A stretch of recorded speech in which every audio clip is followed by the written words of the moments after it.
Good evening, Keeps Up the Cash. Gary B, the casual comic guy here. And tonight, my co-host, we have Digger Jim. How you doing tonight, Jim? Good, very good. All right, and our guest of the hour, as all my notifications start popping up on my computer while I'm trying to highlight them, is none other than SuperRus 9000, one of the friendlier faces in the YouTube community. Russ, how are you doing this evening, sir? Pretty good, man. Appreciate the invite, brother. Oh, appreciate you coming on. Now, before we get going, Russ, what I like to do in any of my live shows is I like for the guests to introduce themselves to the people who are watching on the rewind, because the people that are in the chat, they know you, they love you, they're here for you. But you're going to find a new audience in the rewatch.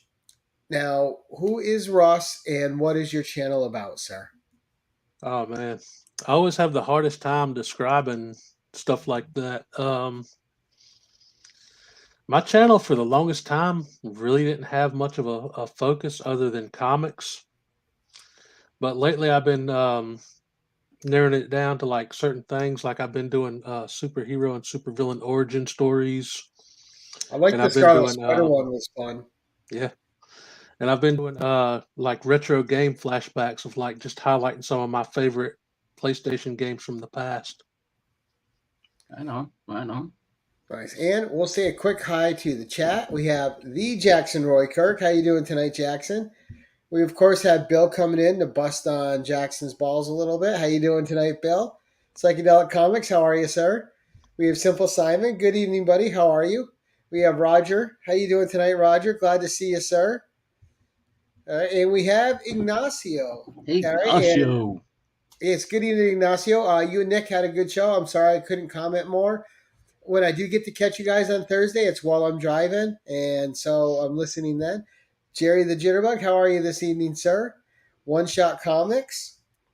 All right, so we're getting a full house in here. So thank you all for coming. Now, Russ's links, as well as Jim's and all the usual suspects, are in the description. So if you guys aren't subbed up to Russ, his link for IG and YouTube is in the description.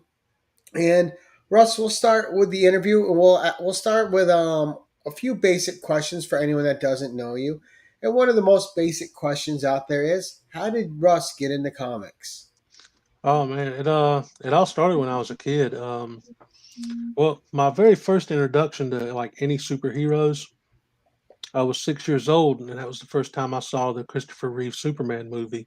Yes. But it was about 6 years after that before I actually got into comic books. I was around 12, and it's kind of a depressing story, really. How I got to start in comics is back in my school days, I had a real hard time with bullies and stuff. I was the fat kid, the poor kid.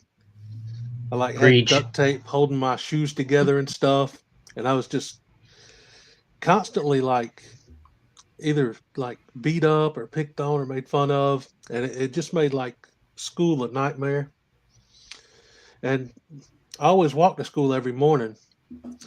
And I would buy something to eat at the local gas station because I didn't like eating with the other kids because I'd get ridiculed. And one day I stopped in there to buy something, and I happened by the magazine rack, and I noticed they had a whole section of comic books. And I picked up a Superman book and started flipping through it because that was the character I knew from the movies. And I just I fell in love with the story. And I spent my lunch money that day on the comic book. And it started like that. Every week I would stop in there and buy the new comic with my lunch money instead of buying something to eat. So is Superman your gateway into that? Yeah. Yeah. Yeah, that character in those stories, it served as like an escape to get me through a rough childhood. Right. Dude, I had patches on the pants leg, man. Yeah. You had patches on the pants leg. My mom's like, yeah, these are fine. I'm going to throw some patches on it. Like, oh yeah, we also were quite poor. You know, you had to have at least a couple holes in the shoe to qualify for a new pair of shoes, or your foot grew. If your foot grew, you got lucky. Oh, mama, foot grew. And my problem as an adult now is I spend too much on my kid because I didn't, we just didn't have it. Our parents were awesome, but it was just tough. And now I overspoil my kid, But I think that's a very relatable story to a lot of us, Russ. Being picked on, is very, very relatable. See, I would get picked on, but I was punchy. So if you picked on me, I'd just punch you. Yeah. Well, I was lucky that I had my, even though my brother is 3 years younger, I mean, he didn't have a problem jumping into the fray if he had to. And we always had each other's backs in that respect. So that was always cool. But that's and Superman. I mean, come on, Christopher Reeves, everybody, Right. It doesn't matter. Even if you're not a Superman fan, Russ, that movie is iconic for all the right reasons. Yeah, it still holds up to me. I love to go back and watch it every once in a while. Yeah. Well, and just Christopher Reeve's presence on screen as Superman is there was magic captured there. Yeah, somebody got way underpaid in the casting director's part for that, I'm sure, because he was perfect, and they Oh, I'm sorry, I didn't mean to interrupt you. No, go ahead. Well, since then, you went to the gas station, started buying comics instead of food. Did you ever get out of comics, or have you stayed with them since that point in time? No, around the year 2000, I just turned 20, and at the time I was going through like some huge financial trouble, so I sold off the bulk of my collection, and the only thing I kept was one long box of the Superman comics. Right. And those books, they just they all meant so much to me. So having to sell them, it just kind of hurt me a little bit inside, and I quit collecting. And it was around 2015. I was cleaning some stuff out, and I happened across that long box of Superman books I still had left. And I started flipping through them, and all that kind of like nostalgia just came back. Yeah. And the first thing I did was I started like looking up prices for like all my old comics, trying to put the collection back together. So from 2000 to 2015, I wasn't collecting. Right. Life gets in the way, man. Yeah. It has it. But just looking through those old books just kind of brought back those feelings, and I just got back into it. Yeah. Absolutely. And Jerry, the Jitterbug, likes number 2 better. 1 and 2 are both great. It's hard to choose. Yeah. 3 and 4 you can take or leave, but 1 and 2, they're great. That's funny. The only scene I really remember from the third one is where he was split into 2, and he had that huge fight at like the it was a junkyard or something. Mm. Yep, and then that's where you get all those memes where Superman's like smirking. Yeah. Superman in the bar just throwing back shots. Yeah. Well, yeah, like he could get drunk, right? Yeah. With his super metabolism. So what did you identify with Superman? Just was it the Boy Scout? At the time, it was because he was just this larger than life character that like nobody could like pick on him or hurt him. And as a kid going through the bullying and stuff, that just kind of resonated. Like it was this character that like his planet blew up, he lost his parents, and he still grew up to be like a hero, even with all that power. He didn't want to hurt people. Right.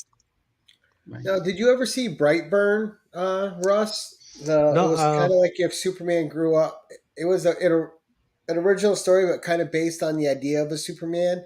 But he grew up bad instead of grew up good, even though his parents were good. I know of it, but I never got a chance to watch it. I've heard it was like really a horror good, film, right?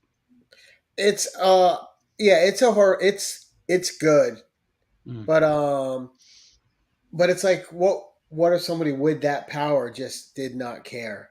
Right. Yeah. Right. You know, and I think that's part of the attraction to Superman is the heart of the character.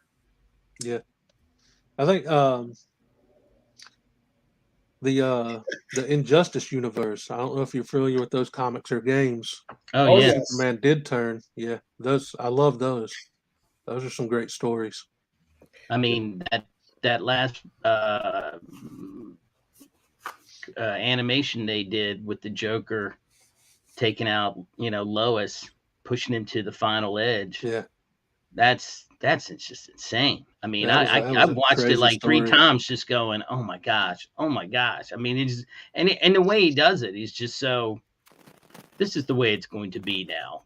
Yeah, If you yeah, don't like it, get out of the way because this is it. And he's very matter of fact, and that's more of a Batman trait, not him. yeah. And it's scary at the same time, very exciting to watch. So Now, being a Superman fan, what would you consider, to your own personal taste, the most iconic Superman story? Oh There's got to be God, one that you always go back and revisit, right? it's funny. I just actually reread it in trade paperback form last month. The Death of Superman storyline, mm, because when I first got into comics, the very first one I saw that day in the gas station, it was a Reign of Superman story.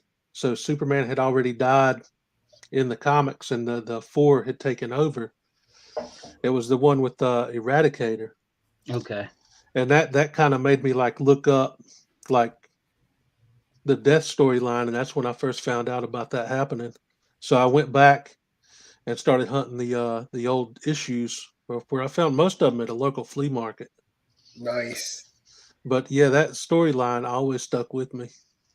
I remember reading that because that was so big in the '90s. That storyline, Yeah, and everybody had the issues in the poly bag. We all bought them. yeah. Superman was huge again at that time. But I think my favorite one, I can't remember the name of the story, where this alien's attached to him and it's putting him in like an Elseworlds where his life is good, Yeah. but it's sucking his life away. Right, like the Black Dahlia or something like that, where it's just holding Yeah, on to they him. redid it Yeah. in Oh the yeah, yeah, cartoons, but they did it with Supergirl, I think, in the cartoon. In one of They the did it in movies. the Justice League animation. Yeah, It was Superman's birthday, and they went to the Fortress of Solitude. Batman and Wonder Woman did, and Mongol had sent that like flower creature thing, and it attached to him, and knowing what it was. And so they were fighting Mongol, or she was fighting Mongol. Batman would have died immediately. She was fighting Mongol while he was trying to figure out how to get it off of him, But it was a great episode. You should watch those, Gary. Those are amazing. oh yeah. They're awesome. That was where I first saw that story in the Is it? Justice League animated. Yeah, Mm-hmm. yeah, because Yep. I think I saw that one, but I also saw like a Supergirl version of it too. I saw It could both. be. Yeah, I mean, it could very well be. I mean, um, Here, there's Roger. It was that Mongol special special issue. issue. Yeah. Um, Now, are you predominantly DC, or do you? uh, not really. I like a ton of Marvel too. I'm actually Okay, rocking a Marvel right. shirt That's what right I now. was asking. I'm Yeah, like, you're rocking a but Marvel yeah, shirt, but that for doesn't the Well, mean first anything. I mean, in for his the first thumbnail too, he's year, got Thor's hammer and in cap yeah, shield. yeah, for the first year I collected as a kid. The only books I was getting was Superman, and right. then I slowly started getting into Batman when the Nightfall story happened. Mm-hmm. And then from there, I was like, I started getting into Marvel, Spider Man, X Men, and Uh-huh. it just kind of blew up. I loved them both.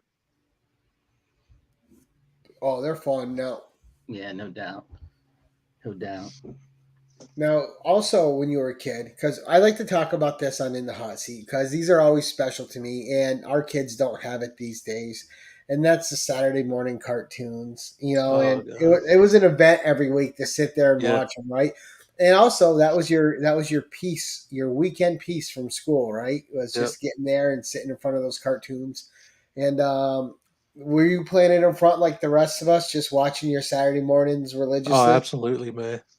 Yeah, well, I miss those days so much, man. Like Spider-Man the animated series, the X-Men animated series, the Batman animated series, Superman. I watched all of those, man. Gargoyles was another favorite, Mm. Yep. but that's like just complete childhood nostalgia right there. right. Yep. And as you figure out when you get older, nostalgia costs us quite a bit of money when we start Yeah, collecting nostalgia it again, does, right? man. Like sitting here thinking about like the old figures you had when you were a kid or the old Right. books, and then you go to look it up on eBay or something, and it's like $300, and you're like, it was $5 back in the day. Yeah. What happened? I mean, Yeah, this is crazy. Yeah. No. And I mean, Gary and I are a little older than you, sir. Our stuff's even more expensive.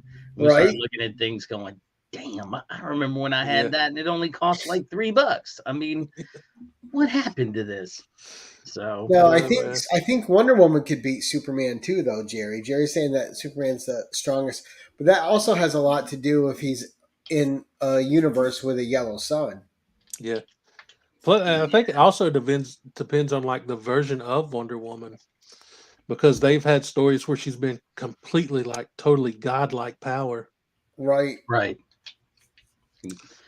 Absolutely. Yeah. Jackson saying, well, okay, but Russ is so super. Now, obviously, you're a Dragon Ball Z fan too, but Yeah. how did you? What got you in the YouTube, and how did you? What made you come up with Super Russ 9000? Was it just a combination of things you love, and or was that a nickname or? No, it was just it was a combination of Superman and Dragon Ball. The the Super Russ instead of Superman, and the 9000 was the Vegeta line where he says it's over 9000. Yeah. But Now, yeah, when I originally got into YouTube, it was the channel name was actually just Russman80, and Mm. Russman was like a nickname from back in the day. And it's funny because I actually started probably 8 or 9 years ago. I was doing like like slideshow, just photos of slideshows set to Mm-hmm. music of like Smallville and stuff because I was a huge Smallville nerd. And Okay. lost the internet for a long time, and when I came back, I like noticed like all the slideshows were like muted from copyrighted music. So I Right. just deleted all those when I decided to start posting collectibles and stuff about 5 years ago now. Wow, it's been a you got while. Simon making a request. He wants you to tell everybody about Russ Man. Yeah. he, he thought that was so hilarious that I went with Russ Man instead of Super Russ from the beginning, but I didn't think of Super Russ at the beginning. Now, what made you initially start a YouTube channel? Well, I was like, again, like the way I grew up, I Right. was like just I kind of isolated myself because I didn't trust anybody from certain things that happened back in the day. So I really Mm. didn't have any friends. So I didn't like have anybody to like talk to about this like this comic book culture or anything. Right. And I was getting like at the time I was heavily into Funko, and that's where my channel started. And I was ordering these like Funko Pop mystery boxes. And I just I'd seen YouTube, other people do channels and stuff, and I decided I'm gonna give this thing a try. And it started with Funko for like the first year and a half, and then I decided to start showing the comics and stuff again because I was getting burnt out on Funko, and that was like right around the time where I was like heavily into collecting again, but I wasn't showing the books on YouTube. Mm-hmm. And I started looking for other comic book channels, and I found some like great people. I found Matt, the boy who had seven. I found Metarog, and through Metarog, I found so many other channels, and it Yeah, just that kind of Metarog guy, he's okay. yeah, He's all right. and that just kind of gave me the inspiration instead of quitting YouTube to start showing comics on my channel because that was really like my first love with collecting. Right. Another community great. Good evening, Becky. Iggy. What's up, Big? Well, okay, so let's talk. I was getting to that question, but since psychedelic brought it up, now a lot of us on YouTube. Now I do have some people in real life that I can talk comics with, but do you have anyone now in your regular life that you can talk books with, or is it like most of the people on YouTube? It's their YouTube It's family they can it's talk basically books just the comic book community on like Instagram group chats and different live streams. Right.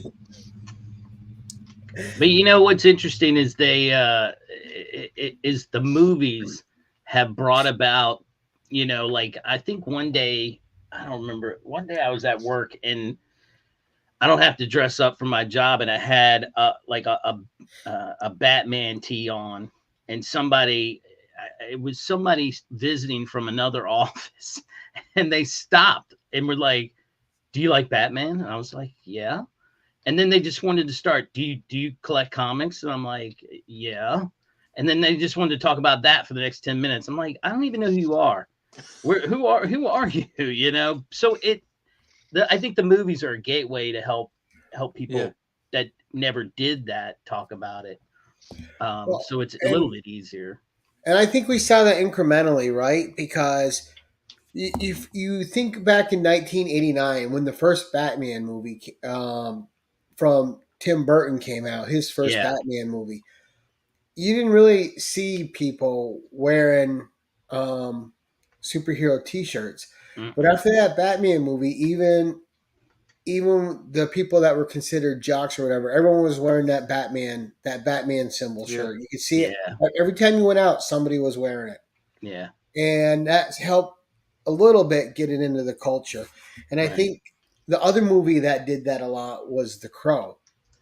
yeah. Oh Because you yeah. That saw was the Crow amazing. shirts, everybody had a Crow T-shirt on once the Crow True. came out, and the Crow helped cement the legitimacy of comics in the community too. And but you're right. So through the shows and through the movies, we've seen the culture change now, where it's socially acceptable to everybody. Where you know people aren't necessarily going to point a finger at somebody wearing a comic or wearing a superhero T-shirt these days, and especially with the growth of the cons and Yeah, with cosplay as well. I think brings a lot of people into the comic community that weren't in it before, and I think that's another overlooked factor of it. Sure. I don't know. What do you think about all that, Russ? I think so, man. I like it's very mainstream now. It's like you don't see people getting made fun of for like being a comic book geek or something like you would back in the day. Mm-hmm. It really like just opened it up and made it accessible to like everybody. Even if you don't know anything about comic book or comic book history, those people still go to the movies and like really enjoy it. Right. Right. Now, are you a movie goer or are you a wait till you can watch it at home guy? I'm more of a watch it at home guy. So The you don't last go to time the I big went to the premieres? theater was when Endgame came out. Mm. Oh, see, Yeah. So it's I been a while love since the I actually saw theater. one in the theater. I don't know. Movies have always been magic to me. Like Yeah, I've always loved going to them, and I can't stay away from the theater. I was so scared during COVID that was going to be the end of the movie Movies. going experience yeah, forever, and that they wouldn't reopen. I was like, man, I'm going to miss that yeah. experience on the big It really screen. it seemed like everything was just going to go streaming and stay that way. Right. Right. Yeah, Now, but with there's I no way you mean, can keep those big budget movies up with just streaming. no, no. I No, mean, and with that said, some movies you just you just gotta see in the theater. I mean, just for the cinematic, and I'm not even talking about comic movies. I'm just talking about in Just general. the cinematography of it Just the is killed for it. cinematography of it, how it was shot. I mean, I didn't see this last Top Gun, and I probably have missed it. But I feel like if you didn't see that in the theater, you're gonna miss out because your TV's not going to give you what you need to get from it. So, you know, I wouldn't want to see. I don't think I would have like even the Star Wars movies. I want to see in the theater, and even the terrible ones. I still want Yeah, to it's see in the it's an theater. epic experience. Yeah. So let's go back to you getting back into comics in 2015. So you go back into a comic shop again for the first time. What were the books that you were picking up that were getting you back into collecting again that you were enjoying? well, for the first 2 years, I was just going after everything that I remembered that I had when I was a kid, which luckily I'd say 90, maybe even 95% of the collection I was able to put back together because they were all still like $1 and $2 books. Nice. There was only like a few that I just wasn't able to get again. But that was like the focus for the first 2 years when I got back into it, was trying to rebuild the collection. That's funny you said that. I remember, because as a retro kind of collector myself, the first thing I did was start focusing on getting all the Conan books and completing those runs again. And it did it surprisingly fast. I completed them in 2 years, which I don't know how it happened, but a lot of good circumstances, some great stuff from the community. And while I brought up community, I segued myself.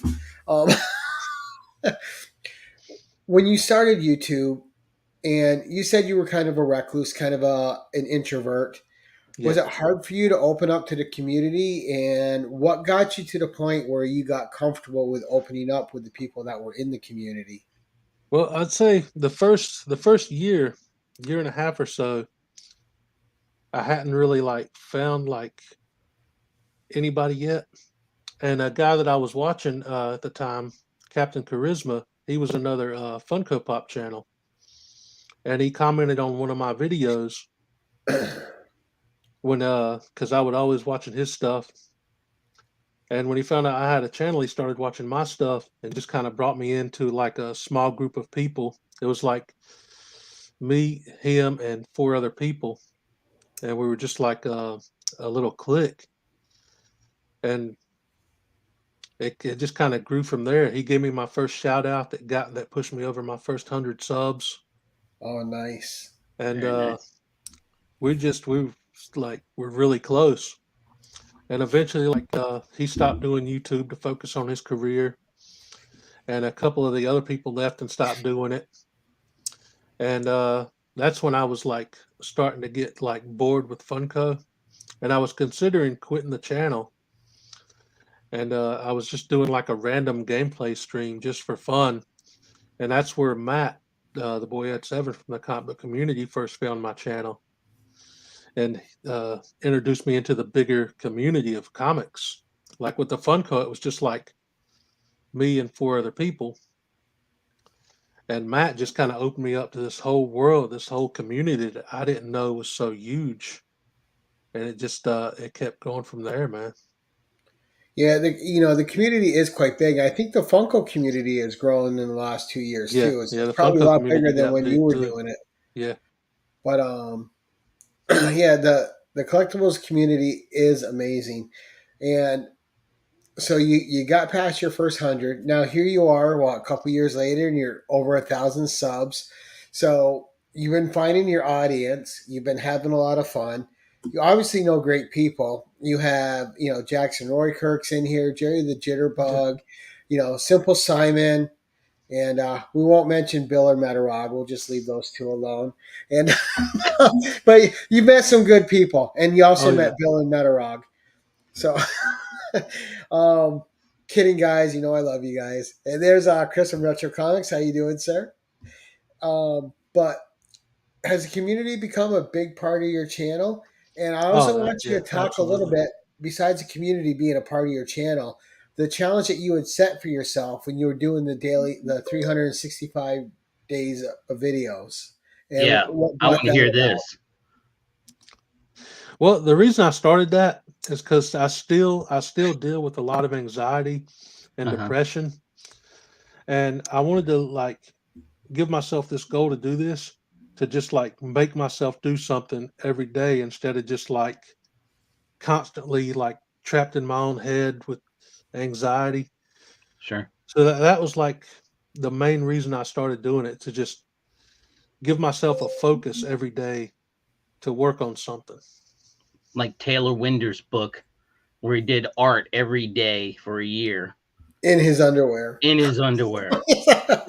likes to point to let you know, I was in my underwear every day for a year doing art. and then he got it published because you know what? Once you've done art every day for a year, you got to go ahead and publish it. Right, because then he could buy other clothes to wear besides underwear. Correct. Yeah. But no, in seriousness though, I think it was one of those things to help drive him to do something every day.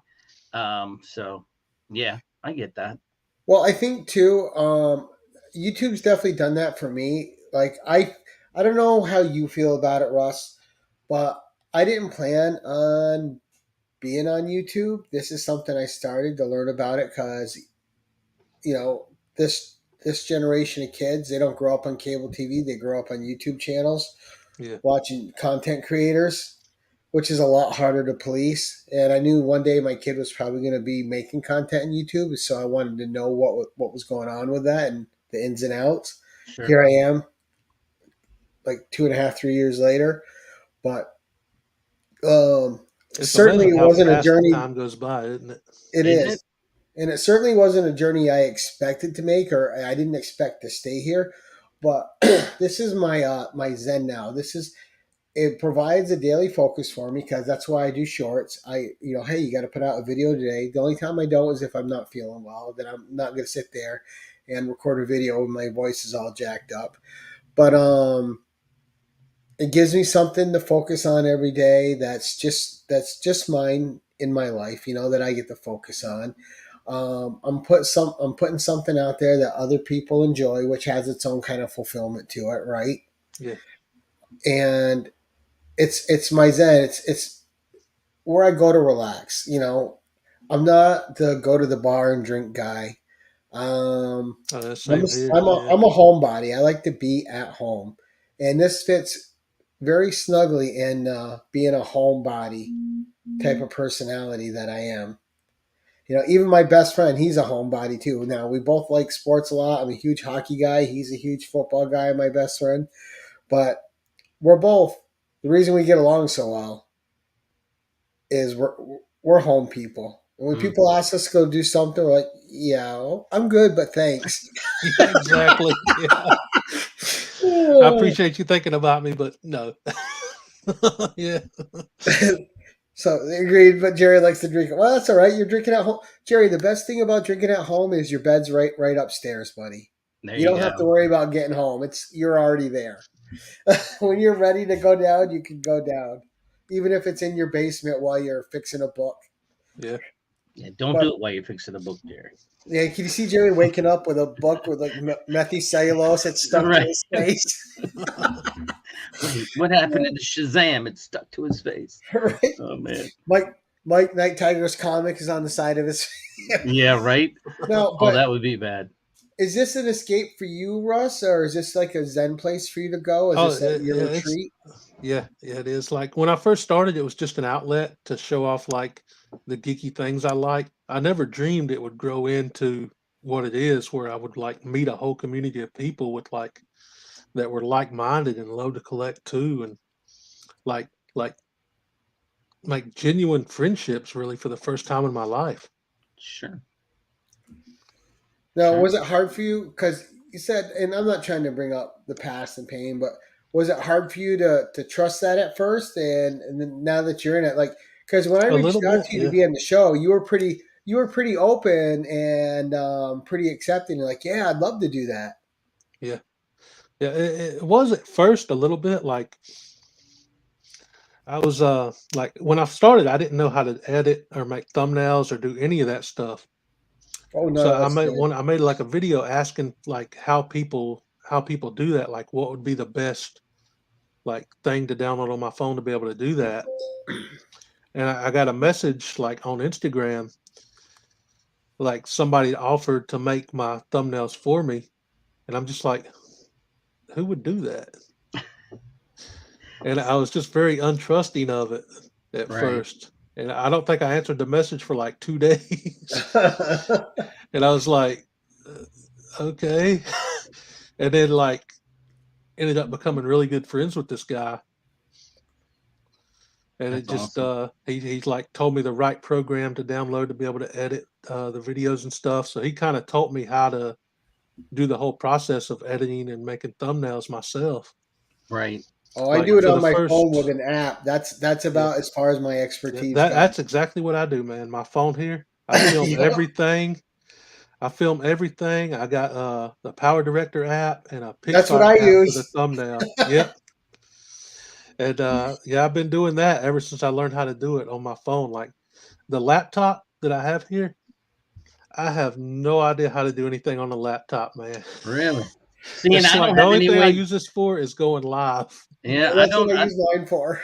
Yeah, I Yeah. don't edit. I don't have anything on my phone, and I'm probably sure. I mean, I have an iPhone, so I'm betting it's probably got all kind of good stuff Yeah. you could use. But Mine's just like an LG Android. yeah, It's like it would take me Oh, forever, good, probably to Jerry. like I'm not tech savvy at all. yeah, So every me time either. one of these apps gets an update, it takes me Right, a good 30 minutes to figure out where they move stuff to. right, I'm like, oh my right. god. Yeah, Yeah, I uploaded a video earlier, right? And for the first time, I don't even know how it happened. It posted the video twice. Really? Uh-oh. Once with the thumbnail attached, and once without the thumbnail, no title. I'm like, how did that happen? What kind of now? And all the time I've been doing YouTube, I've never had that happen. Now I do have a new phone, and I think that has something to do with it. But I'm like, how did it upload the same video twice, but in two different formats? Because when you as you know, when you do it in PowerDirector, you have the regular the before you edit it, and then you have the after you edit it and put the Yeah. thumbnails and the intros and everything else on it. But it was I'm not a natural at it. It took a while to get the hang of it. Like Yeah. if Exactly, something ever Bill. happened to PowerDirector, it'd probably take me forever to learn a new app. Well, it's funny because I downloaded it on the laptop, right, Russ? I'm like, wow, it's so easy on the phone. I couldn't do it on the laptop. I'm like, well, Really? back to the phone I go. I See, couldn't even. I can't figure that out. This figure phone out. is so small. I couldn't even figure out how to download it on my laptop. Right. I'm like, I can't. I'm like, the phone's so easy. I'm like, why can't they make it all touchy like on a phone? Like, if I Yeah. could just like on the computer, I'd be fine. Yeah, I have. I was like, you know what? I don't know how serious I'm going to get with this. I don't want to invest a ton of money in some major editing software. So I looked up on YouTube and I said free editing software, and I watched couple of different videos, and I said I'm going with that one. It's free, and I downloaded it on the laptop, and I I'm still learning how to use it, but Yeah. it's I just can't do it on my phone. That tripod back there is the most complicated piece of equipment I ever bought. Anything past that, I'm technologically lost. Now, guys, I just want to point out that I know I've made the big time because in the chat right now is the well-debated Marmite over Vegemite discussion, which has graced my stream. No, I've made the big time when we're discussing mites. And Jerry uses iMovie. Oh. Yeah. Hey, good evening, Glitter and Duct Tape. How are you doing? Hey, Glitter. But so I'm glad I'm not the only Luddite when it comes to this stuff. No. I do okay. The thumbnail app is easy to use, and for the longest time, I mean, I just when I started watching I don't know, it's been like almost 2 years now, right? DJ Links. And I thought, good Lord, this guy has an amazing setup. Well, I didn't know that that's his job. I mean, right.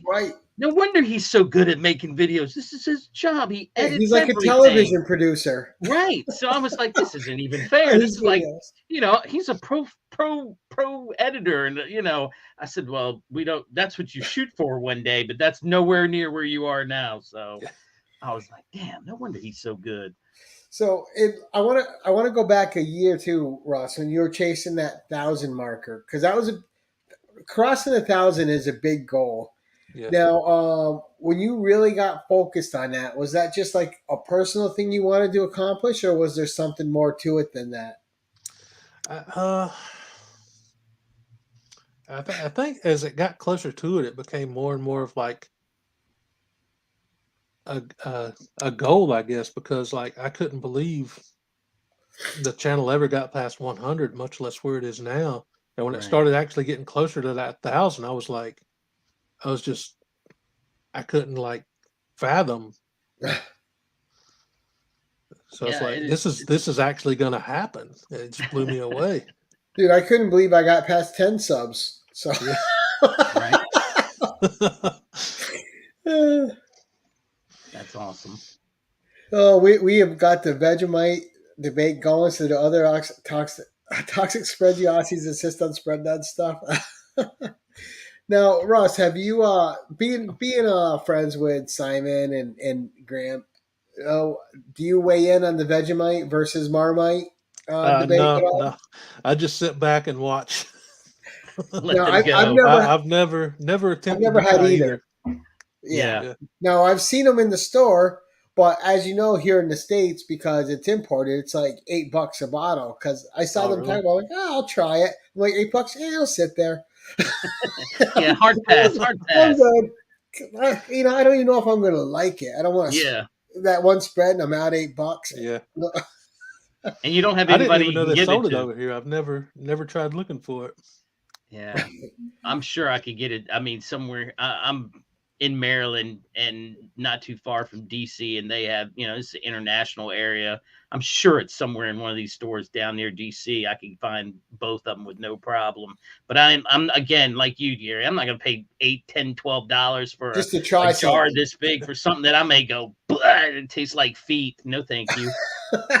Hard pass. Now, Russ, since this is the first time I've actually got to talk to you too, how do you feel about the industry now with all the movies coming out? Are you enjoying all the movies, the TV shows? Do you watch them all? Do you have an opinion on them, or do you wish it'd go back to a little less exposure? Because I'm really enjoying them. Like I like the She-Hulk too, and I know a lot of people don't, but I just eat it up because as a kid, man, you prayed that something like this would happen at some point. We never imagined we'd get it on the scale that we have it today. No. I'm actually so far behind on movies and shows. Like the last movie I saw was the not the last Spider-Man movie, but the one before that, the one with Mysterio, Okay. Far Yeah. From Home. Far Yeah. from home. Sure. That was the last new movie I've seen. Wow. Like So you I don't don't have any streaming services streaming right now, services? so I haven't Yeah. got to watch any of the shows. The last show I saw when I still had it was the Loki series. Oh But yeah, I that was haven't good. seen like I haven't got to see Moon Knight or She-Hulk or like any of those. I was not that impressed with Moon Knight, but I'm enjoying She-Hulk for what it is. I got to watch a new episode probably after this. It's So, got what's it got, like 9 episodes? Yeah. yeah. Well, they're starting to make longer seasons now. You have She-Hulk with 9, Yeah. Daredevil's going to be 18. Now, Yeah, did and you watch the Daredevil? I was going Oh to say, yeah. I had you had to have I had seen those, Netflix right? back then. Yeah. Yeah. Yeah. Those were It's like that was great. the reason when those shows first got canceled, Yeah. I canceled my Netflix because that was like the only thing I was I watching was it watching. for. So yeah, the Daredevil series was so good, man. I love Did that. you see The Punisher? Yeah, Punisher was Yeah. another one of my favorites, and I'm one of the very few that actually like Iron Fist. You I- like that? I You liked thought it that as was well. good? See, The second season was much better than the first, but I I'll enjoyed give it, you man. that. I'll give you that. I think they could have done a little more with the special effects of him. Like this, The best this didn't glow right or something yeah, for me. the I best don't know. episode was the one where he teamed up with Luke Cage, man. Well, I was obviously, really yeah. hoping they would split off and do like a Heroes for Hire For Hire. series with those two. I was hoping they were going to do that too. And plus, I wanted a Nightwing investigation series to spin off out of that with Yeah. Colleen That Wing would've and been- with the Misty That Knight. season would've 2 of been- Iron Fist ended. I was hoping to see that too, and then the news came out of the cancellations, and I was like, "That sucks." But they could still do that. I mean, Yeah, they could do it, but I don't know if they will or not. Because I mean, Yeah. I know they brought back Charlie Cox to play Daredevil, and I think I heard him say that John Bertho was coming back as Punisher. Yeah, I'm sure they're going to bring back. I think they'll bring back Kristen Ritter too. I Yeah, think they're but mostly going yeah, to come back. I haven't heard anything about Iron Fist. I don't because Wow. I think me and like 4 other people like that show, and then Well, everybody I else liked it hated too, it. and it I had a good cliffhanger at the end too. Yeah, And Simon, I am also a fan of the Dolph Lundgren Punisher. I think that movie gets too much that was a hate. That cool was pretty movie. good. That Eating was a good Vegemite is one. like taking a lightning strike to your tongue, only less fun. oof. Okay. Yes, there. Thank you, Daughters of the Dragon. I wanted them to spin off and have their own series so That would bad. have been awesome. Well, they did good casting for both those characters, and I didn't, I thought to myself They did. that would be an excellent, even if they had to like cross over with uh oh crap, Jessica, is that her name? Jessica? Jessica Henwick. No. If they had to cross over with Oh, Jessica Jones. Jessica Jones, I Oh couldn't yeah, think of her last name. So I was thinking of Colleen Wing, Jessica Henwick. Yeah, no, if they crossed those two characters with Jessica Jones to like get her as like a leapfrog in there somehow, that still would have been cool. Like but investigating the same thing somehow, and they have to team up. That would have Yeah. been dope. And I had like the biggest nerd moment too when they put Mike Coulter in the old Power Man outfit. That Right? was like the best. Right? He that grabbed was that crazy yellow to shirt, see. and you're just like, oh man, here we go. Here we go. Yeah, that was good. That was such a good casting choice for Luke Cage, man. It Yeah, was. Mike Coulter's great. yeah, he was a good And see, choice. that's where I was hoping they were going to end up going with him and Jessica Jones too, because like Yeah, in the Avengers when they were running the Avengers and they had their baby, and then that brought in Squirrel Girl as the babysitter, and but stuff like that. All right, It's let's almost go. like those shows. Yeah, it's they almost just like they had a map, they just didn't follow it, you know? yeah. Right. Because I think all of like Luke Cage ended with a cliffhanger, Mm-hmm. and Iron Fist ended with a cliffhanger. They didn't get like the proper endings. I don't think. And Well, I know everybody hated on the Defenders series, but I like that too. Yeah, I did too, man. yeah, I thought that was good. Yeah, I don't know. They just I always wonder how do you determine or how do you make the money on streaming? Like the box office is you go to see it at the movie theater and they get a cut of the box office. But on streaming, how do they determine what's really good and what's really not good? Well, I think that depends on the numbers that it's bringing in from the viewers. So I'm sure they get a certain percentage based on, the when you bring these properties to your streaming service, you're Mm-hmm. looking for the uptick in subscribers to watch these shows. Gotcha. Like Russ, who watched it only for that and then shut it off. Netflix. I mean, they like canceled all the shows I was watching, and then they went up on the price, and I'm Yeah, like, why bother? Why? I agree. I agree. I agree. We went to, I don't even know what we have now. We had like that satellite dish thing, and my wife was big on that, but they kept bringing the price up, and we're not I even, hate that. why bother? So I said, unplug that thing. We're out. Well, it's funny because you switch to streaming services, so you're not paying cable prices, and then all of a sudden everybody wants to do their own streaming services, and to have what you want to watch before, you'd have to pay just as much again to have all the different Yeah. streaming services. Every show's got its own like streaming service, Right? It's crazy. So yeah, I don't know. I just am curious to know how they determine what's a good, and I guess it is how many more viewers they get for watching the show. But Jessica Jones, they did what, 3 seasons? Yep. Yeah, I think so. Yeah. So and I thought that, I mean, We never got to see Hellcat suit up as Hellcat though. no, that would have been dope. So, Russ, let's bring it back to comics. So you currently still have a pull list. You're currently reading. What stories are really actually? keeping I'm you not pretty buying young? I'm not buying any new comics at the moment. Really? Yeah, since last December, I've only bought like 3 new comics, and 2 of them was just to finish off a run, and the third was like just a cover buy. I've So been you're focusing just collecting on Bronze Age right now and Silver?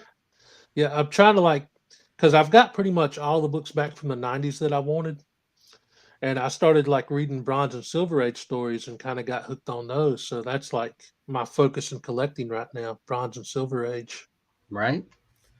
Now, what's your favorite era of comics to collect? Though, is it going to be the silver? Or are you leaning Oh towards the God, bronze? I think my favorite will I'm a probably bronze guy. always be the '90s Yeah. because that's Oh, where I so started, modern.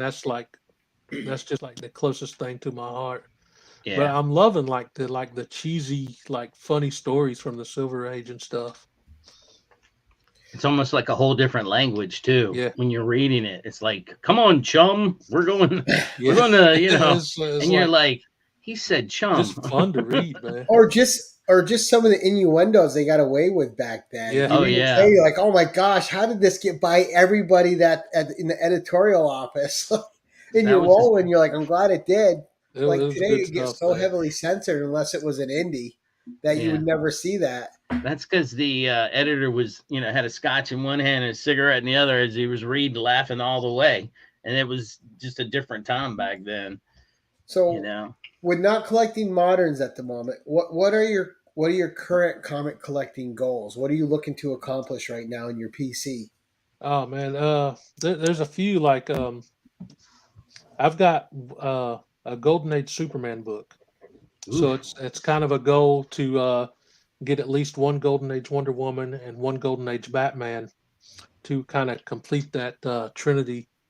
Yeah, the Holy Trinity, huh? So I've just been like looking for the cheapest Golden Age I could find because Golden Age, like, I'm trying not to get into Golden Age collecting because of the price points. Mm-hmm.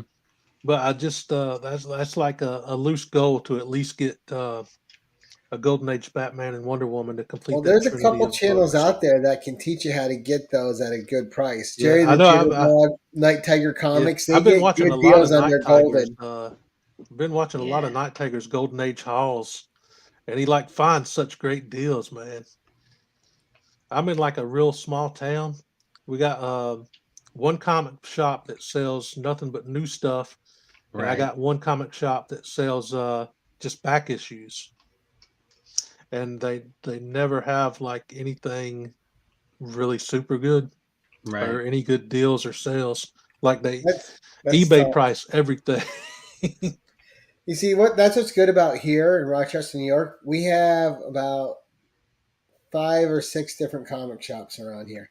The thing is like my LCS is always buying collections. He has a healthy rotation of new bronze, silver, golden age books coming in constantly. Like, you could go there this week, see these books. Go there next week, you'll see a couple of those up there, but you'll see a whole bunch of new ones, and Yeah, it's a constant rotation. Like there's a sure. lot in the area we're around, so we get kind of spoiled with having a selection. Mm-hmm. But like I'm sure without the selection we have here, I wouldn't have been able to complete my 3 Conan runs I was after when I started again. Yeah. Yeah. So But what was your biggest? eBay for me is where I find most of the older stuff. Yeah, it's the shipping that kills you on there. You're Yeah, like, it oh, is. it's a Yeah. dollar book, but I got to pay $5 to Yeah. ship it to myself. Right. So every dollar book's like a $7 book. Right. And a Golden Age one would just be even. Oh yeah. It's brutal sometimes. So what was one of the major goals that you have accomplished lately in your collecting? Where you're like, yes, finally, can check that off the list. I completed the Dark Phoenix saga from the X-Men story. Ooh, Oh, nice. That was a huge because that was a couple years in the making because some of the books were higher, some were lower. And it took about 2 years to get that collection completed. That's So probably my that was a favorite big goal storyline. I put together. Yeah, that's one of my Yeah, that's favorite such an awesome storylines. story. Yeah, I got the trade paperback too, just so I could read it, because the books I got were in slabs. Oh, okay. Nice. Yeah. Yeah, Yeah. keep those floppies preserved, right? Yeah. Now, what's your take on slabs? Because people are either pro slab or no slabs, and you got a few people like me who are in the middle. Like I have about 50 slabs, but I'd say at least 46 of those I have raw copies of that I can read. Yeah. And the other ones I have in reprint that I can read. Usually I've never sent anything off to get slabbed myself. Right. I just like buy them with certain books. Like there's only certain books that I'll go for in a slab. If it's like a more expensive book and I want to make sure that it's like protected, I'll go for it in a slab. But I've only got maybe 20 or 21 slabs, and the rest of my collection is all raw copies. If I can get it cheaper raw, I'll go for it raw because it's like it's all PC stuff that's going to stay in the collection. So I'll go for like the lowest grade copy I can get where the book is just still complete. Right? Just So to I say can you go have like, it. yeah. But if I find a slab for a really great deal, I'll get the slab because most of the stories that I really love, I have in trade paperback form so I can read anytime. Yeah, I love the trades. Right. Yeah, I'm And kind of like, I don't think I have much more than that either. I was just looking on my wall. I was like, wait, I've got 10 here. It might be around 25, and that's about it. Because I I want only to. have 3 more out right now. Then I'm all dry. I haven't sent anything out now in months. I just got 5 back 2 days ago. Those are gone for a year. Really? Yeah, see, Yeah, I don't. I've heard it takes a long time. Yeah. And with my anxiety, I feel like I would just be like a nervous wreck until I got it Until you got it back. back. Well, especially if it's something that you purchased and then you're giving it to somebody that you know, hope will do a good job of keeping it intact. Because you hear the Yeah. horror stories of people going, you know, my book was perfect when it left and it got crushed at Oh yeah, CG. I've heard a You lot of know, stories like that. And so I've seen it people get makes back you, some slabs that got like mystery hairs and stuff in them too. yeah, cracks and Just like I everything would be else. so mad, man, Yeah, to wait like 8 months and come back with just like right. something like that So in this. yeah, and I'm weird too because I'll slab it. I'll buy a slab just for the you know this the cover. It doesn't have to be a key or anything. It's the cover that draws me to Yeah, it because I look at it I'll like do that. art. Yeah, I'll do that sometimes. Like if I see like a lot of times the newer books, you'll Mm, see them on like eBay for like $40 mm-hmm, slabbed, and it's mm-hmm. like so every now and again I'll like give into a cover buy and do that. And that's okay because to me that I look at that as art. You know, like Yeah, man, that this What? is You're framing a piece of art like you would a picture. yeah. right, But right. I love those cases. I forget the name of them, but it's these like thick plastic cases. It's almost like a slab. It's just got Like like Gator two guards? magnets. the Yeah, that or yeah. comic skins. Either one of those are It's got good. two Comic. like magnets at the top, and you can open it up and check it out, and then like Mm-hmm. put the book back in. And like I've got, I don't know if you can see it. No, it's too much clear, but I've got an Avengers 57 back there in one of those cases. Oh, nice. So like I was able to take it out and look at it, make sure it was complete, everything before I bought it. Right.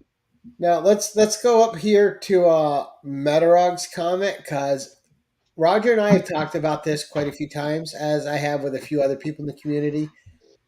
When you're got those Bronze Age beauties and those Silver Age ones, there's no way you open that book to read it and you don't smell it. Are you a fan of the smell of old books too? I am, man. It's like when I got my my Golden Age Action Comics, it was an AOK from Comic Books NYC. And I like so carefully like opened that thing up because it felt like it was going to fall apart. And I read the story and it was like reading and smelling history, man. All right, I Simon, I'm love going to it. need to see a sniff-worthy video from you now too. Ren and Yeah. Stimpy, the sniff-worthy sealed #1, where it's got the stink stuff in it. I never smelled it. I heard it was bad though. I had one, Yeah. but I sent it It's out to like somebody. if you ever like walked in an old library and picked up a book that had like cobwebs on it. Oh yes. That's kind of, yeah. I don't know. I love the smell of the old books. Even Yeah. paperbacks and stuff I love.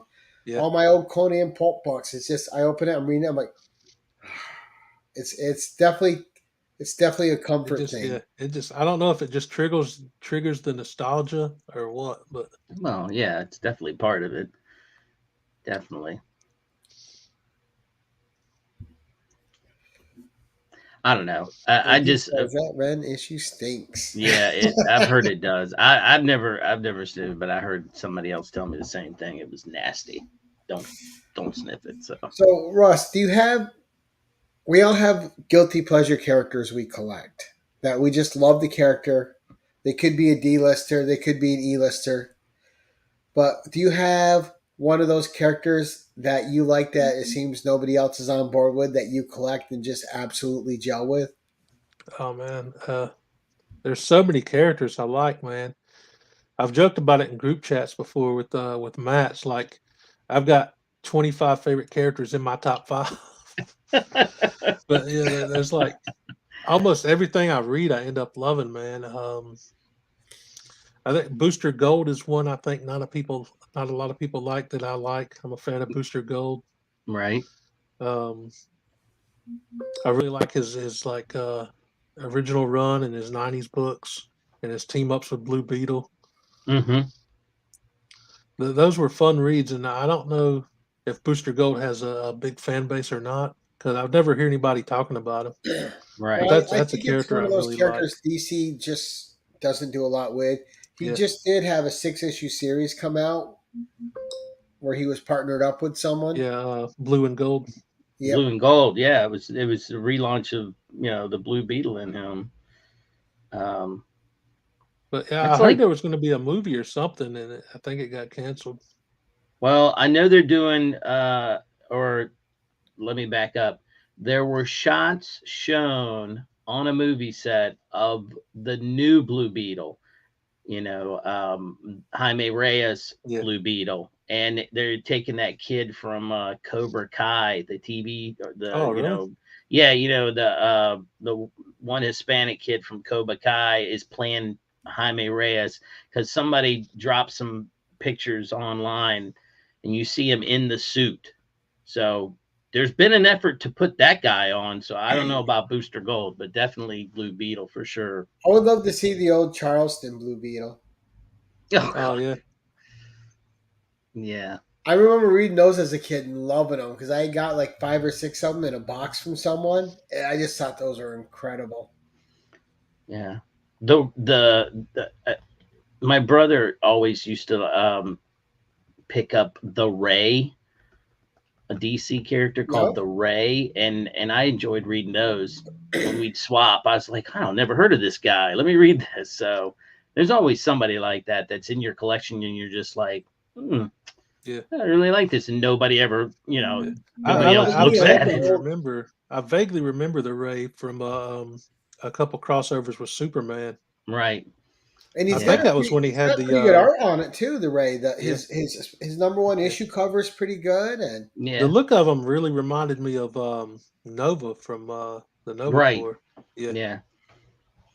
Yeah. and see, that's one I can't wait to see. The Richard Rider Nova. Yeah. They could bring Sam Alexander in later. You got to have his mentor, Richard Rider. You got to have him Definitely. I have a feeling they're just going to bypass him, Gary. They're And going to go what right to the young thanks- guy. Is I've had Nova, the 1 through 27, twice in my life, and I don't have any of them anymore. But I had Really? that whole run twice at 2 different stages. And now it's one of those runs where I can't pay the money for it.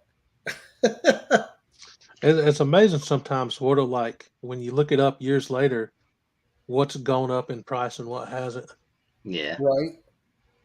Yeah. Well, see, I'm a big fan too. A couple of those series that you can't get in trades anymore. Like I'm a big ROM Space Knight fan, the Marvel ROM. And that was just a great series. The entire run written by Bill Mantlo. And absolutely fantastic from first issue to last issue with great stories. And because it was a licensed product, you can't get trades of it, right? Like you can't get trades of Micronauts. So you got a couple of those properties where you can't get them in trades just because of what they were. And we brought it up in the show before.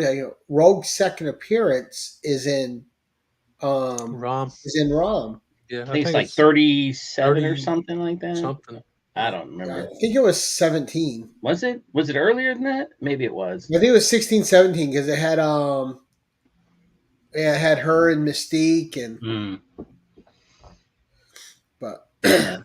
just great stuff. It could have been. I don't know. I just reread that whole series 2 years ago, just right when I started the YouTube channel again. Right on. Now let's get back to your channel. So your channel's been doing good.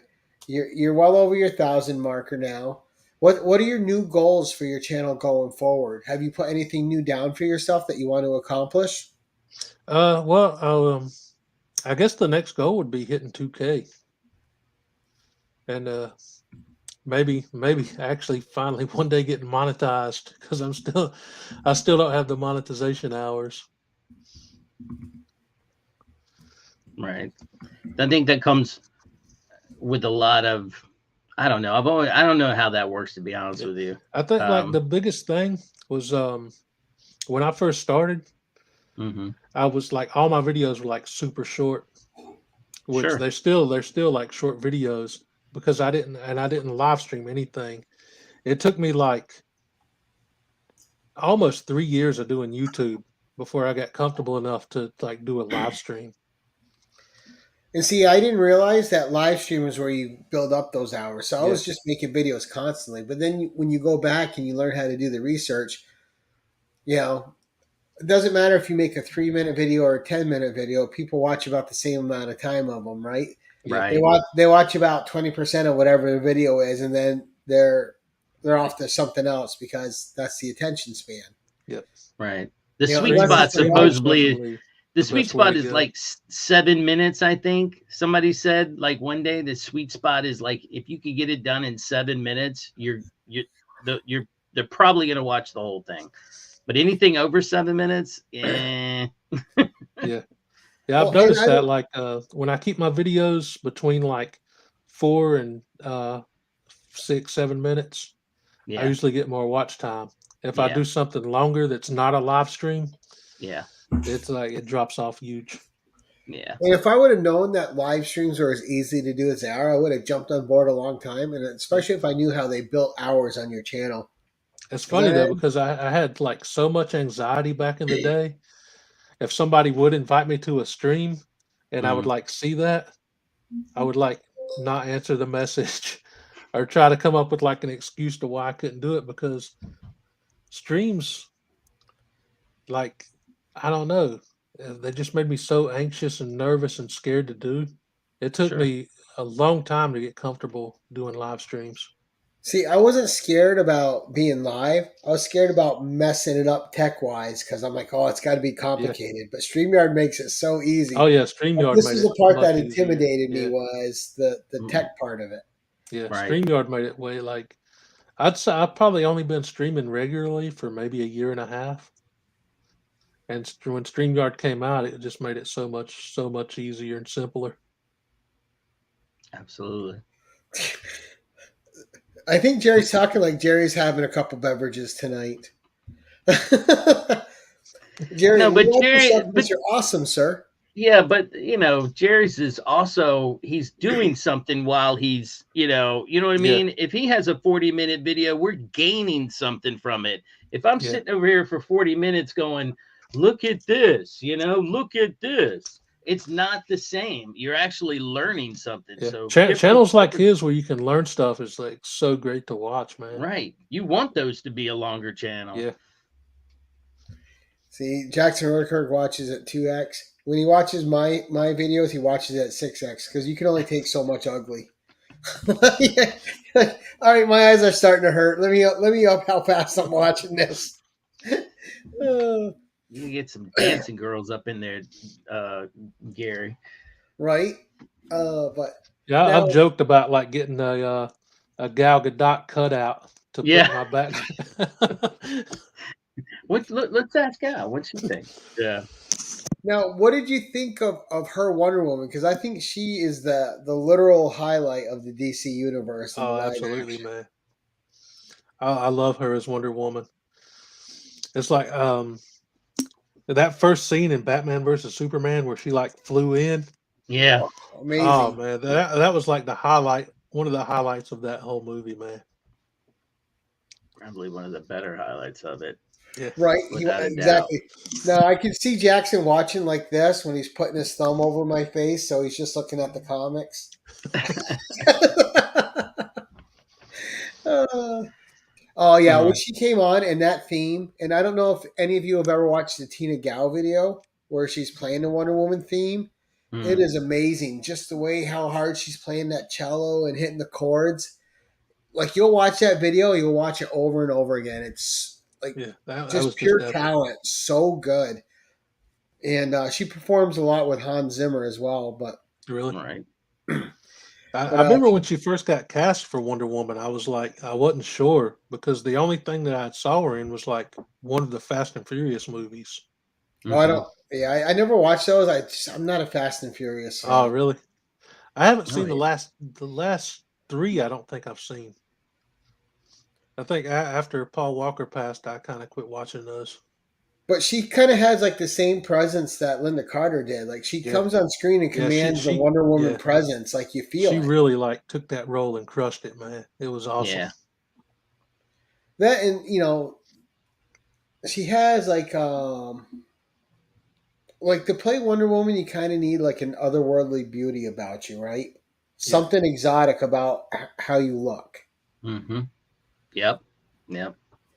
And she had that. Plus, with her accent, it just felt like something from someplace else, which is what added to the role of her. And like when she came on, and you felt the power of that character on screen.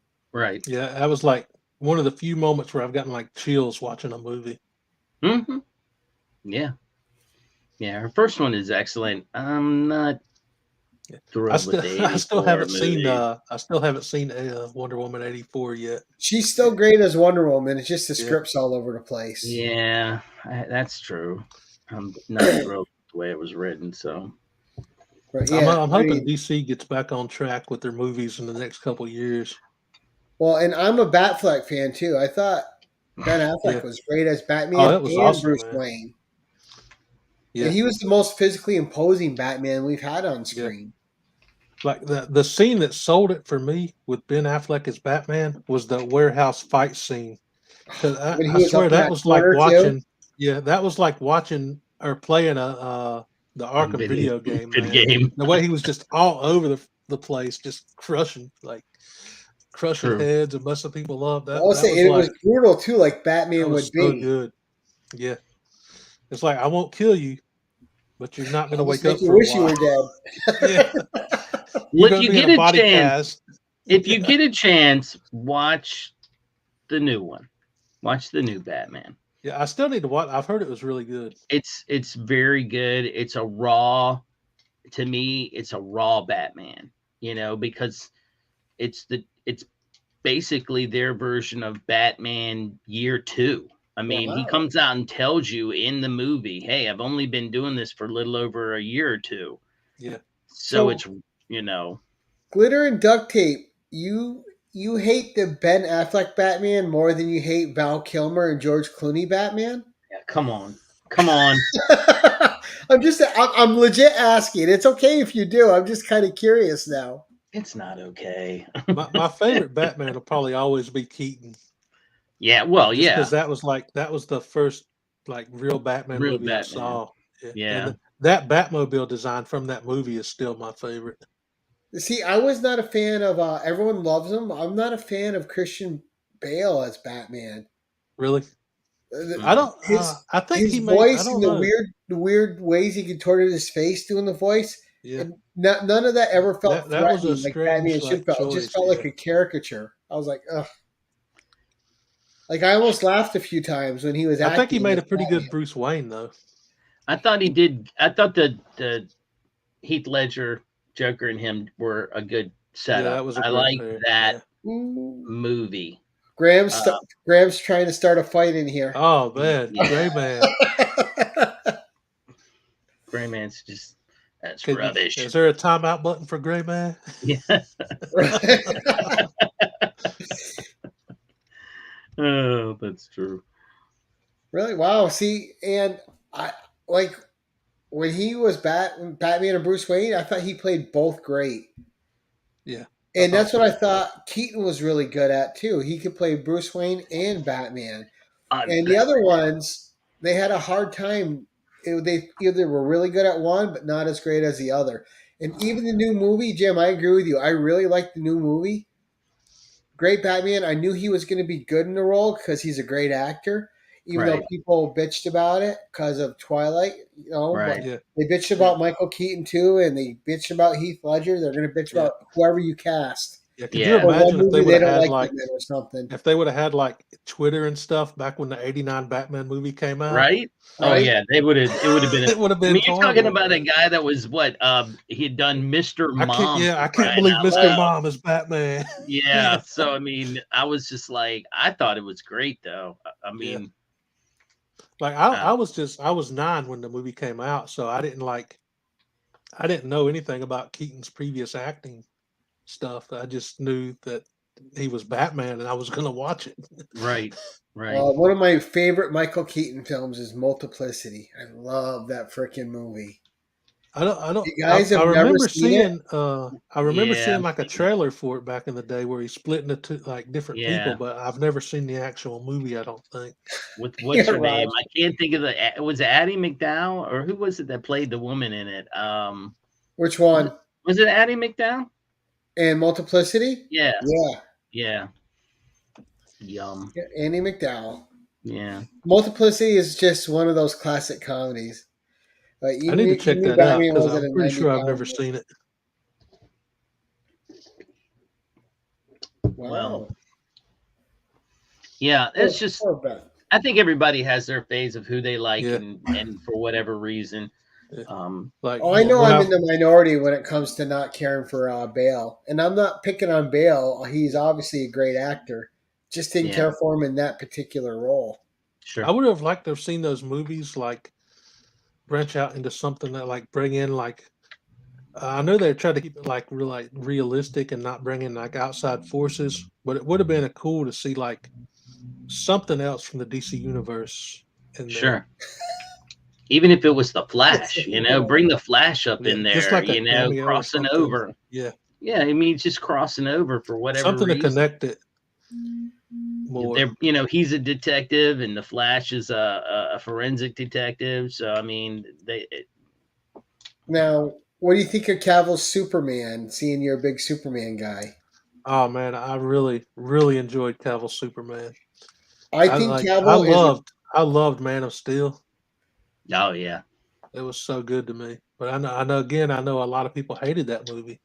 I wasn't a fan of Man of Steel. I'm a fan of Henry Cavill as Superman, though. He was not the problem with anything Superman. Yeah. And when you got there were a few lighter, like writing things in that movie that didn't make sense to me. Right. And when you got to see him play like in Justice League, when he got to be the lighter Boy Scout Superman a little bit at the end, you saw glimpses of how great of the places he could take that character. Yeah. I really would love to see him come back to that role. I've heard he's signed across. Watch Snyder Cut, Russ. Yeah, I still haven't watched the Snyder Cut. I need to do that. It's another thing on my list. Wow. I guess everything's on streaming services, so I don't see it. Here you go. Could you see Henry Cavill playing Dr. Doom? I don't think so. I don't think I could. Yeah, just not mean enough. I could see him playing a role in Marvel though, but I couldn't picture him as a Dr. Doom. I saw someone post something interesting on IG. It was Cillian Murphy as Dr. Doom, which I could see. Really? Okay. Is it Cillian or Killian? I'm not sure how you pronounce it. I don't know how I'd say it either, but or the guy who played the Scarecrow anyway. Right. Oh yeah. From I don't know. In the Bale movies. Right. I know you're talking about. I mean, it's just I'm not. That might be good. I don't know. They just need to not give Dr. Doom electric powers in whatever movie he's in next. He doesn't have electricity powers. I don't know why they kept giving them to him. Dr. Doom, I think, is one of those villains that they should build a whole arc around. I agree. Oh yeah, I agree. And then have that last movie where they just have to invade Latveria and take them out. That would be great. I don't want to see him like bring him in for like a one-off and then forget about the character or anything. He's got too much potential to grow, and yeah, well, we'll see. All I right, don't know. gents. We've been going for an hour and 20 minutes, so we will start wrapping it up. First, I'll throw it to Jim in case he has any last questions for you, and if not, I don't. no. Okay. I've Well, enjoyed my talking. last question for you is: what character that's been underutilized would you like to see brought back and given new life in the comics or TV or movies? As goofy as it would be, I would love to see something live action with Plastic Man. Ooh. Oh, I and they think could that do it would with be, I think today's that would be technology super fun, too. man. I mean, they do that. You know, they've got elongated man on the Flash, so they can Yeah. totally do it. Yeah, that's I a think that good would one. be really cool to see. I love that cartoon back in the day too, the Plastic Man Yeah. cartoon. Yeah. So So I it mean, was so good. I'm probably remembering it better than it was. I haven't seen it since I was a kid. I know it's funny how many things we remember being like so great, and then if you like rewatch it or replay it now, it's like it's not what really is that this? great. It's like, But man, it was great that's when it so. came out. You Yeah. know, it was. You know, It's like old video games. You remember it being like so perfect and so crisp, and then when you sit down to play one, it's like just two pixeled blocks walking down a hallway, Right. jaggedy like. But in I your went back mind, to you like remembered it being like this this was amazing amazing. looking thing. Right. Yeah, I was like Absolutely. that with the Tomb Raiders because I played the Yeah. Tomb Raider since it came out. Right, I'm like, oh, I'll go back and play some of the old. I'm like, oh man, I can't even make distinctions between the stuff on the walls anymore. Yeah. Yeah. And I can't do like you go back to old games. I can't do that. Remember we just used the 4-way pad? I can't do Oh that yeah. anymore. I'm too used to joysticks. I can't 4-way pad because like playing Dino Crisis was one of them. I'm like, I tried to play Dino Crisis again, couldn't do it. I'm like, all right, I'm good. It's I'm like like, and I the whooped that controls game when it first takes came out. like yeah, I did too, man. I loved it, but the controls now would be so hard to get used to with the way everything is. Yeah. Hashtag pixel worthy, Simon. Yeah. Pixel worthy. But that was great. All right. So Jim, what's coming up on your channel, sir? I plan to be going out this weekend to do a little digging both ways, both in the comic store and in the ground. So I'm hoping to shoot some footage of that. There's a store up, it's a drive away, but I want to try to premiere it because it has a lot of toys, a lot, and it's just again, you guys with your phone. I'm shooting it from my phone, and then I've got to transfer it over to my computer, so it takes a lot of editing. So, but I need to go back up there. I've shot some footage already, but I want to shoot some more. And it's called Eternia. So they're big He-Man store, but they have everything. Wrestling. They've got Star Wars. This guy's just been. It's like he bought out a toy store, and they finally opened the comic section. So I want to go over to the comic section and see what they've got. And then, you know, if the weather's nice, I'll dig in the ground somewhere for some history. When you get in there, you walk up to a He-Man toy and you push it over in front of them and you let them know Conan's the only real barbarian. Okay. I have to knock this over. My friend Gary said I had to. None of this He-Man kitty shit, all right? Yeah. Get a real barbarian in here. All right, Russ, what's coming up on your channel, sir? Monday I've got another retro game flashback. This week I'm doing a more obscure game called Tomba. It was a side scroller. And Wednesday's video is gonna spotlight Daredevil's origin. Nice. Ooh, nice. And I like that you keep your origin videos. They're mostly under 5 minutes. They're nice. Yeah. I try to fit in like as many like interesting facts and about the character as I can in a quick amount of time. And coming up on my channel, so not only did we have the awesome SuperRus on tonight, thank you, Russ. This Saturday on the 10/11, we have Ryan Magic Lasso himself coming on. So we have Metarog will be co-hosting that show with me. Awesome. Jim, if you're looking to jump on, you're welcome to be a second if you want to, sir. It's always open. The door's always open for you. Thank you. But Ryan should have some great books to show off on the 10-1-1. He's certainly excited for it. Savage Saturday Comic Review will be back. I will be showing off some slabs, most likely tomorrow that I got back. Nothing that's keys, just books that mean something to me. They're not pricey books. But there's a couple Roy Thomas SIGs in there, a few Rick Remender signatures. So just books that have value to me. Right, And sure. that's all they are. Nothing.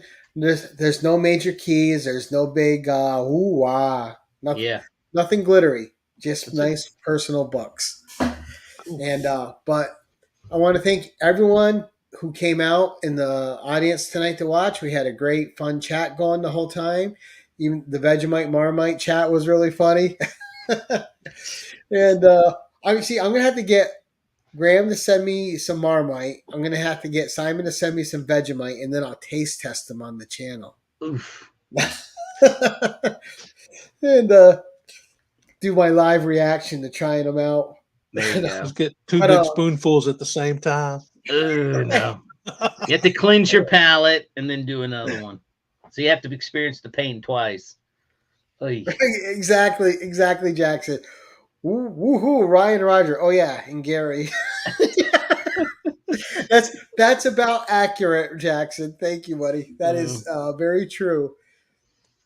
But thank you, everyone who came out to support the show and to support SuperRus tonight. We certainly appreciated having him on. Jim, thank you as always for coming on and being a co-host. You know I appreciate you greatly. Thank you. Russ, thank you for your time this evening. An hour and a half went by like nothing having a conversation with you, sir. It was a lot of fun getting to know you. I appreciate the invite, man. It was a lot of fun. And hopefully, once you're on our channel, you're always welcome back. So I think there's only one person I ever closed the door to again. And we won't mention that person's name, but they know.